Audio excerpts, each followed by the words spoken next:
That last line in that song, "Since you knew that I cared for you," is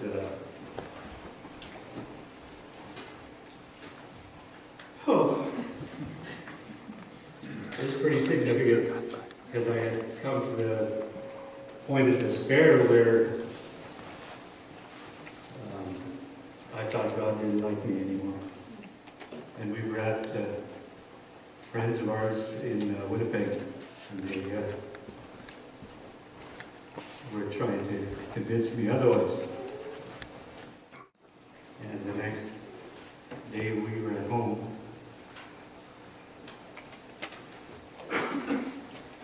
and Valerie knew that she could not handle this by herself anymore.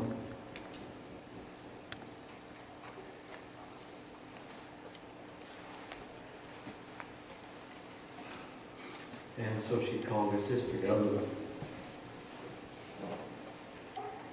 and my brother-in-law Wayne. If you get married in the Penner family, you have to be named Wayne.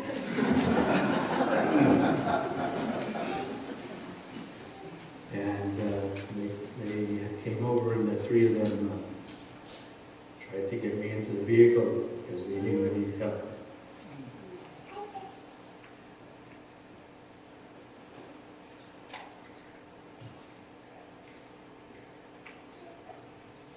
I was not going to go.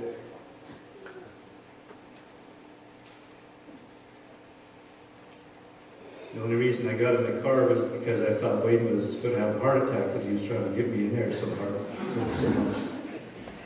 Well, we finally ended up at the hospital in Portage, and then if you are to the point where they're afraid you're going to hurt yourself, you end up going to Wing 13 in the back of an RCMP car. And I ended up in Eden for about 3 or 4 weeks, I can't remember. And that was the first of 2 times. That was the spring of, I don't know what year it was. 2012.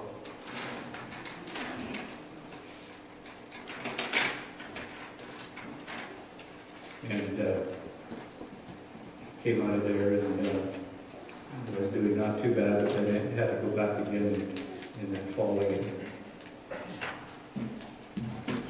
And it's a crisis place, and they look after you there.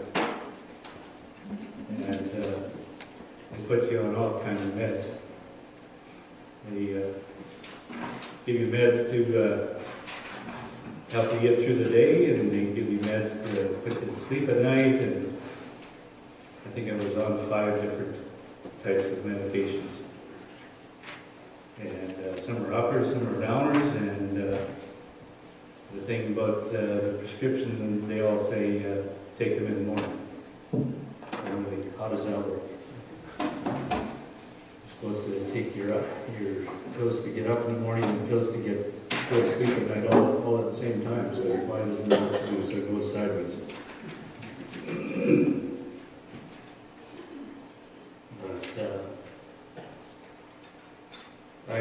I was in the drugstore here in town just the other day, and I was talking to Baggett. I was getting some vitamin C. And because, wouldn't you know it, I've been fighting a bad cold since last Friday. I had this all planned out, you know, how I was going to practice to get my voice in shape. Well, at the start, I wasn't really willing to put the work into getting my voice back in shape. And I finally came around to the point where, yeah, I'll work on it. It helps that the place where I work, they gave me a brand new truck, so it's like a studio in there. It's got a good stereo system. But anyway, I got this cold last Friday, but we went up to Flin Flon to see the grandkids. See, one of the things that happens when you go through depression is one of the results of that is you have no emotions. And when our granddaughter was born, we went up there and I felt absolutely nothing. But I'm making up for that now.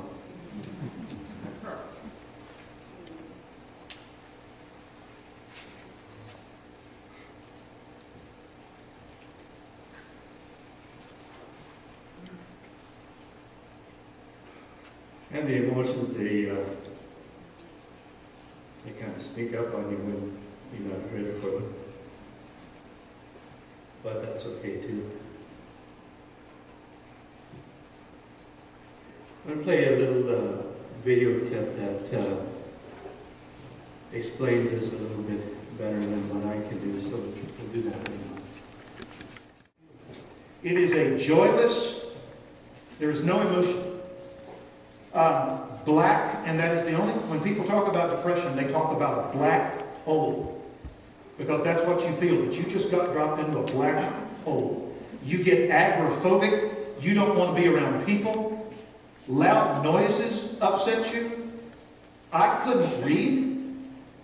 The sequencing of ideas, I couldn't read. I couldn't watch a television show. I couldn't read a paper. You start spiraling. Because you start fretting about what this thing is that you're thinking about that nobody can analyze it. You get despairing because there's nothing you can get at the offset that can fix this. And so it's a hopeless, despairing spiral you start going into. Insomnia, I couldn't sleep from May until November. I couldn't sleep unless I had something that would just knock me out. You would get 4 hours of sleep, you would wake up, and you would feel this thing crawl onto you. And you didn't know what it was. It is scary, it is lonely, and finally, like I said, I've been to the hospital twice. And now, all of a sudden, it went from the physical to the emotional. And the two things my wife says you need to do, I would never do because I didn't need it, because I was the Iron Man. All right? I produced guys like, well, these, all right? All the dead body guys down here. So I didn't think I needed it, but my wife said, you need to go to a doctor. And you may need to go to somebody who can counsel you. Well, I've always been on the other side of the counseling table. I know what the guy's going to say before he says it. I make my living telling everybody God's will. All right? And you want me to go to a counselor. And so I didn't until finally it just kept escalating. It just kept escalating. Worse and worse. And I just kept waiting for this stuff to break. And there was just a deep despair. And there was no reason. He's a pastor in a church in the States. And so depression can hit many people. I don't know if you've seen those ads on TV. You know, it says depression hurts. And then it says everyone... You know, I didn't know at the time, but lots of people were suffering along with me. And so many people helped along the way. I wore my red shirt this morning because I didn't know it at the time. My daughter said I only wore black during that time. So I wasn't going to get dressed up in a dark suit today. And this type of thing, it doesn't just happen overnight. It takes a long time to get to that point. I had one guy ask me, well, what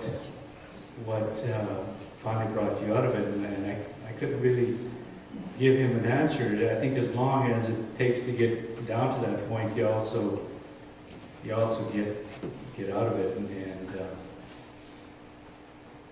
eventually, in my case anyways, I was able to get out of it. I had joy in what I forget.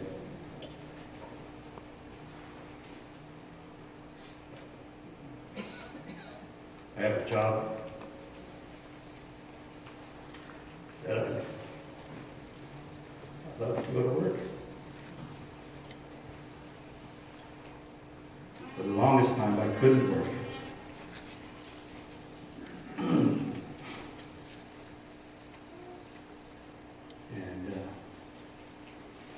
My brother Ernie will never believe this, but I've turned into a morning person. when we were growing up on the farm, he would try to get me out of bed to help go get the cows in the morning, and I'd say, that was a lost cause. But a couple of weekends ago was my weekend to work, and I set my alarm for 6:30. And at 4 o'clock, I'm up in the morning waiting to go to work. And we had just bought some, what is that place? Snowmobiles. Oh, okay. I thought it was a phone. Where was it? Oh yeah, we had just bought some bar stools for Longer Island, and so here I am at 4 in the morning, Sunday morning, and I'm out in the garage putting these bar stools together. There he goes again. And it was still too early to go to work, so I had my breakfast, and I made my lunch, and it was still too early to go to work, but I got in my truck anyways, and I was loading west of Brandon, so I drove to Brandon and went to Tim Hortons. But my alarm goes off in the morning now, and I jump out of bed. And it feels good.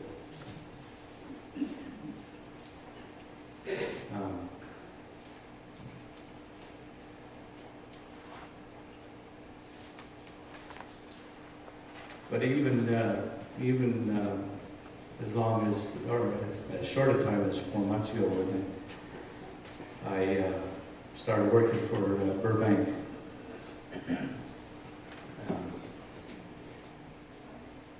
It was still, when you go through depression, one of the things that you just want to do, you just want to go to bed, and getting up in the morning is one of the things you don't look forward to. But I started for Burbank, and at that time, I didn't even turn my radio on during the day. I just wasn't interested in music. That's one of the things depression does for you. It takes away things that you enjoy doing. And I had physically there were things that I had trouble doing. It affected me physically. I could hardly do things like brush my teeth in the morning or shave.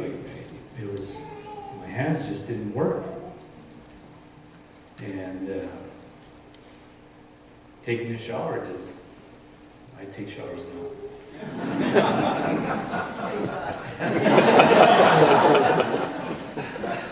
But I thought I had a stroke or something because my hands just didn't want to work.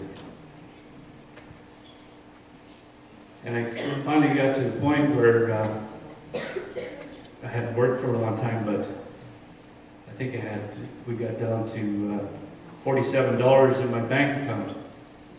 And I had to go to work. And I finally got up the gumption to pick up the phone and called Burbank. I didn't know what I would do.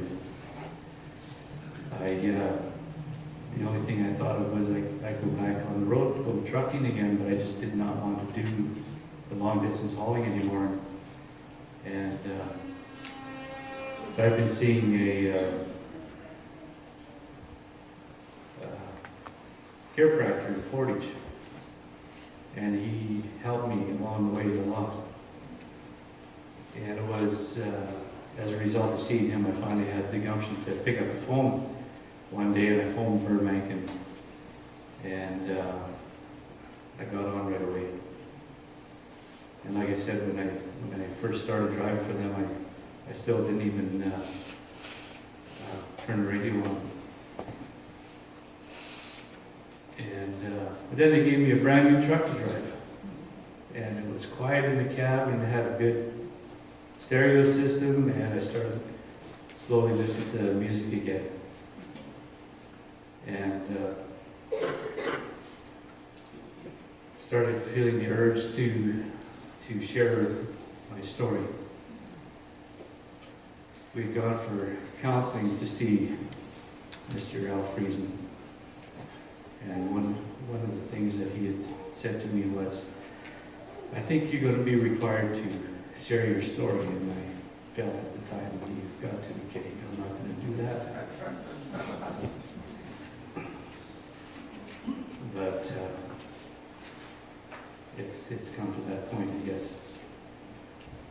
There are so many people along the way that had and they probably didn't even know it at the time, that they were having an impact into helping me get over this. And one couple, after I got out of Winkler that spring, they wanted me to put stone on their house, and I said I was installing stone at the time. And I said no. And they kept urging me to do that, and I kept saying no. And then I finally came around to thinking, well, maybe I could do that job. And so it was people like that helped me along the way. And seeing Al Friesen, I ended up putting a stone on his house. Actually, it was, for compensation for the counseling. No, he sees hundreds of people, maybe even thousands of people, and he doesn't charge a penny.